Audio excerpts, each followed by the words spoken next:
सर्व विद्यार्थी आणि पालकांना नमस्कार. ऑलिम्पियाडच्या परीक्षेबद्दलची संपूर्ण माहिती आपण जाणून घेणार आहोत. ऑलिम्पियाडची परीक्षा कुठल्या कुठल्या विषयांमध्ये होते, कोण देऊ शकतं, कोण घेतं, फॉर्म कसे भरले जातात किंवा कुठल्या कुठल्या वेबसाईट्स आहेत, या सगळ्याच्या सगळ्या माहितीबद्दल आजचा व्हिडिओ आपण शेवटपर्यंत नक्की बघा. ठीक आहे.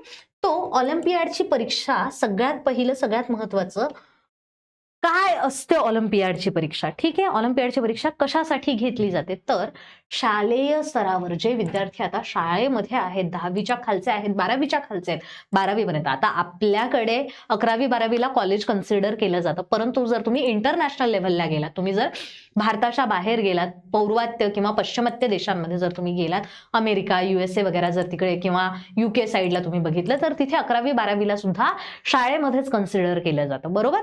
तर शालेय स्तरावरच्या ज्या काही राष्ट्रीय आणि आंतरराष्ट्रीय लेव्हलला ही ऑलिम्पियाडची जी परीक्षा असते ती होत असते. ठीक आहे.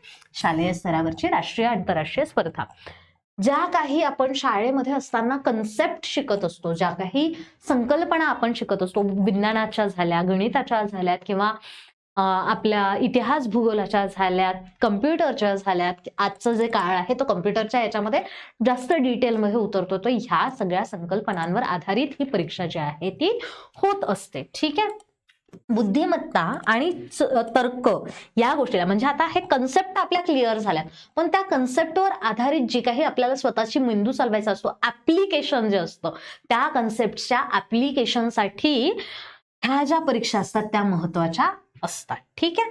तर ऑलिम्पियाडच्या परीक्षेचं मुख्य उद्देश काय आहे, तर विद्यार्थ्यांमध्ये सगळ्यात महत्वाचा काय असतो, वैज्ञानिक दृष्टिकोन जो आहे तो वैज्ञानिक दृष्टिकोन विद्यार्थ्यांमधला वाढायला पाहिजे आणि विद्यार्थ्यांच्या मनामध्ये स्पर्धेच्या संदर्भात ज्या काही भीतीचं वातावरण असतं ते भीतीचं वातावरण सुद्धा घालवायला पाहिजे. ठीक आहे. आणि विद्यार्थ्यांची जी काही जागतिक लेव्हलला म्हणजे इंटरनॅशनल प्लॅटफॉर्मवर विद्यार्थ्यांची जी काही स्तर आहे की विद्यार्थी त्या लेव्हलला जात आहेत का किंवा विद्यार्थ्यांचा अभ्यास तिथपर्यंत पोहोचतोय का, हे चेक करणं हा ह्या परीक्षेचा मुख्य उद्देश जो आहे तो असतो. ठीक आहे.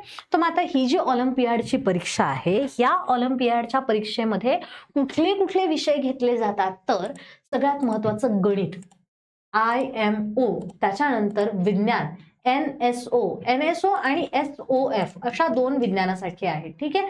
त्याच्यानंतर इंग्रजी IEO, सायबर NCO आणि सामान्य ज्ञान या विषयांसाठी खूप मोठ्या प्रमाणावर भारतामध्ये ज्या काही एक्झाम्स आहेत त्या एक्झाम्स होत असतात. ठीक आहे.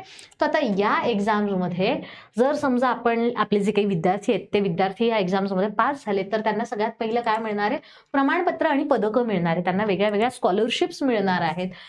इंटरनॅशनल लेव्हलला ज्या वेळेला तो विद्यार्थी जात असतो त्यावेळेला त्याला इंटरनॅशनल लेव्हलचे सर्टिफिकेशन्स मिळत असतात. त्यावेळेला त्याची जागतिक स्तरावर ओळख निर्माण होत असते आणि ही जी ओळख आहे ही ओळख त्या विद्यार्थ्यांसाठी त्यांचं करिअर घडवण्यासाठी खूप फायदेशीर ठरते. ठीक आहे. त्याच्यानंतर ज्या काही JEE आणि नीट सारख्या ज्या काही कॉम्पिटिटिव्ह एक्झाम्स आहेत 12वीच्या नंतरच्या, त्या एक्झामसाठीचा जो पाया आहे तो पाया विद्यार्थ्यांचा ह्या ऑलिम्पिकच्या एक्झाम्समधनं पक्का होत असतो. बरोबर. कशा पद्धतीने ते मी सांगते तुम्हाला, की जर समजा एखादा विद्यार्थी ऑलिम्पियाडची एक्झाम देतोय, ठीक आहे, ऑलिम्पियाडची एक्झाम देत असताना त्या विद्यार्थ्याने जो काही अभ्यास केलेला आहे, गणिताचा म्हणा किंवा विज्ञानाचा म्हणा, तो त्याला इथे फायदेशीर ठरणार. त्याला नाही जरी आपण इंटरनॅशनल लेव्हलला गेला तो विद्यार्थी, तरी अभ्यास तर त्याने केलाय, त्याच्यामुळे त्याला तो इथे फायदा होणार आहे. आता हे ऑलिम्पियाड एक्झाम जी आहे, एक साधं सिंपल जर मी तुम्हाला सांगायला म्हटलं, आपल्याला सगळ्यांना ऑलिम्पिक गेम्स माहिती आहेत. बरोबर. मग आता ऑलिम्पिक गेम्स जे आहेत ते ऑलिम्पिक गेम्स म्हणजे काय असतात, की जागतिक स्तरावर स्पोर्ट्स जे आहेत त्या स्पोर्ट्स बद्दल स्पर्धा होत असतात, त्या स्पोर्ट्सच्या स्पर्धा होत असतात. तसंच हा जो अभ्यासाचे विषय आहेत, या अभ्यासाच्या विषयांवर जागतिक स्तरावर ज्या वेळेला स्पर्धा होतात त्यावेळेला त्याला आपण म्हणतो ऑलिम्पियाड. ठीक आहे. तो ऑलिम्पियाड आणि ऑलिम्पिक गेम्स यांच्यामध्ये फरक फक्त एवढा आहे, की ऑलिम्पिक गेम्स मध्ये होतात तुमच्या क्रीडेच्या स्पर्धा आणि ऑलिम्पियाड मध्ये होतात तुमच्या अभ्यासाच्या बुद्धीच्या स्पर्धा. ठीक आहे.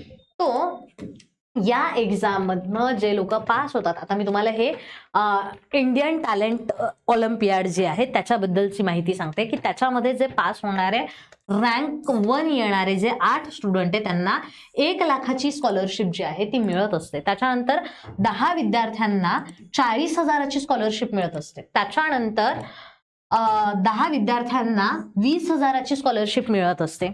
पुढच्या 100 विद्यार्थ्यांना 6,000 रुपयाची स्कॉलरशिप मिळते. त्याच्यानंतर पुढच्या विद्यार्थ्यांना मेडल आणि अवॉर्ड सुद्धा मिळत असतात. 1 पासून 10 पर्यंतचे स्टेट रँक जे आहेत त्या स्टेट रँकवाल्यांना. त्याच्यानंतर स्टेट रँक 11 ते 25 वाल्यांना एक्सेलन्स मेडल अवॉर्ड मिळतो. ठीक आहे. तर आता ह्या सगळ्या विद्यार्थ्यांना जे काही आहेत, आता इथे नॅशनल रँक्स काढले जात आहेत, स्टेट रँक काढले जातात. या विद्यार्थ्यांना एवढ्या मोठ्या प्रमाणावर बक्षिसं जी आहेत ती बक्षिसं मिळतात. ठीक आहे. ही बक्षिसं कोण देतं?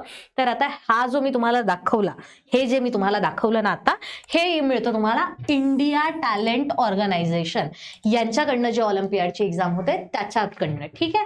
त्याच्यानंतर जी इंटरनॅशनल लेव्हलची ऑलिम्पियाड आहे ती घेतली जाते SOF वर्ल्ड कडनं. ही आपल्याकडे सगळ्यात जास्त दिली जाते. SOF वर्ल्ड वाली जी आहे SOF ती आपल्याकडे सगळ्यात जास्त दिली जाणारी ऑलिम्पियाड एक्झाम आहे. त्याच्यानंतर होमी भाभाकडनं होणारी ही जी ऑलिम्पियाड आहे, ही जी लिंक आहे, ही होमी भाभाच्या ऑलिम्पियाड जी आहे ही सुद्धा खूप मोठ्या प्रमाणावर आपल्याकडे होत असते. ठीक आहे. आता याच्यामध्ये यांचे प्रत्येकाचे सिलेबस जे आहे ते सिलेबस सुद्धा थोडेसे वेगळे वेगळे आहेत. ठीक आहे. त्यांचा पेपर पॅटर्न वेगळा वेगळा आहे. मी यांच्या प्रत्येकाच्या पेपर पॅटर्न बद्दल आणि सिलेबस बद्दल तुम्हाला पुढच्या व्हिडिओमध्ये नक्कीच सांगणार आहे. म्हणजे मी एक व्हिडिओ घेऊन येईल की ज्याच्यामध्ये मी तुम्हाला याचा सिलेबस आणि पेपर पॅटर्न सांगेल, पुढच्या व्हिडिओमध्ये याचा सिलेबस आणि पेपर पॅटर्न सांगेल. ही जी आहे ही फक्त आणि फक्त कम्प्युटरवाले जे ऑलिम्पियाड्स आहेत त्याच्यासाठीची लिंक आहे. तुम्ही स्वतः सुद्धा ह्या सगळ्या ज्या लिंक्स आहेत त्या लिंक्स चेक करू शकतायत. तुम्ही जर समजा या लिंक्सवर जाऊन बघितलं तर तुम्हाला लक्षात येईल की कोण कोण ही एक्झाम देऊ शकतोय. 1ली पासून 12वी पर्यंत SOF जे आहे SOF कडनं तुम्हाला KG पासून 12वी पर्यंतच्या एक्झाम्स आहेत. म्हणजे सिनियर KG ज्युनियर KG मध्ये शिकणारे जे विद्यार्थी आहेत ते सुद्धा ऑलिम्पियाडची परीक्षा देऊ शकतात. त्याच्यानंतर अजून एक आहे क्रेस्ट ऑलिम्पियाड म्हणून CREST क्रेस्ट ऑलिम्पियाड म्हणून एक आहे, ते पण तुम्ही चेक करू शकता. तो अशा पद्धतीने ह्या वेगळ्या वेगळ्या ज्या ऑर्गनायझेशन्स आहेत त्या ऑलिम्पियाडच्या एक्झाम ज्या आहेत त्या घेत असतात. यातली आपल्याकडे दिली जाणारी सगळ्यात जास्त ही आणि त्याच्यानंतर 2 नंबरला ही, 1 नंबर 2 नंबर. हा लिंक मी इथे टाकण्याचं कारण फक्त एवढं की इथे मी तुम्हाला त्यांनी दिलेले जे काही मेडल्स आहेत, अवॉर्ड्स आहेत किंवा बक्षीस आहेत ते मी सांगितले होते, म्हणून मी ही 1st नंबरला टाकली कारण ते रिलेट करता आलं आपल्याला. पण सगळ्यात जास्त आपल्याकडे दिली जाते ती SOF वर्ल्ड आणि होमी भाभाकडनं. ठीक आहे. अशा पद्धतीने वेगळे वेगळे कोर्सेस जे आहेत ते वेगळे वेगळे कोर्सेस तुम्हाला इग्नाइट अकॅडमीमध्ये सुद्धा बघायला मिळणार आहे. ठीक आहे. आपल्याकडे नवोदय एक्झामची बॅच ऑलरेडी आता आपण लॉन्च करतो आहोत. 16 मार्च पासून आपली नवोदयची बॅच लॉन्च होणार आहे. स्कॉलरशिपची 4थीची आणि 7वीची बॅच आपली ऑलरेडी चालू आहे. 12 जानेवारीपासून आपली ही 4थी आणि 7वीच्या स्कॉलरशिपची बॅच चालू आहे. रेकॉर्डेड लेक्चर्स आहेत, लाईव्ह लेक्चर सुद्धा चालू आहेत. ठीक आहे. तो जे लेक्चर तुमचं मिस झालेले आहेत ते लेक्चर जर तुम्हाला बघायचे असतील तर तुम्ही रेकॉर्डेड फॉर्मॅटमध्ये बघू शकताय. ऑलिम्पियाडची बॅच सुद्धा आपण घेऊन येणार आहोत लवकरच. त्याच्यानंतर NTS national talent search examination, Maharashtra talent search examination, सैनिकी स्कूल, होमी भाभा बाल वैज्ञानिक, आता ऑलिम्पियाड आणि होमी भाभा बाल वैज्ञानिक या दोन्ही बॅचेस आपल्या पुढच्या लवकरच येणार आहेत. त्याच्यानंतर मंथनची बॅच आपण काढणार आहोत आणि NMMS ची बॅच सुद्धा आपली लवकरच येणार आहे. तो या सगळ्या बॅचेस जर तुम्हाला हव्या असतील, मी काय सांगितलं तुम्हाला की नवोदयची बॅच आपली 16 मार्च पासून सुरू होते. स्कॉलरशिप 4थी आणि 7वीची बॅच आपली ऑलरेडी चालू आहे आणि बाकीच्या बॅचेस ज्या आहेत त्या देखील आपल्या लवकरच येत आहेत.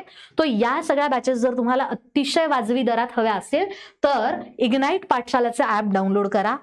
कोर्सेस विकत घेताना तुम्हाला कुठल्याही पद्धतीने काहीही अडचण आल्यास या नंबरवर कॉल करा, जेणेकरून तुमची जी काही अडचण आहे ती तुम्हाला सोडवण्यासाठी मदत केली जाईल. ऍप्लिकेशन डाउनलोड करण्यासाठी खाली लिंक दिलेली आहे डिस्क्रिप्शनमध्ये, ती लिंक तुम्ही डाउनलोड करू शकता. तुमच्या ओळखीचे जर कोणी असतील की जे KG पासून 12वी पर्यंत आहेत, ठीक आहे, तर त्या विद्यार्थ्यांना सुद्धा तुम्ही ती लिंक शेअर करू शकता, जेणेकरून त्यांना सुद्धा ऍप्लिकेशनचा नक्कीच फायदा होईल. थँक्यू.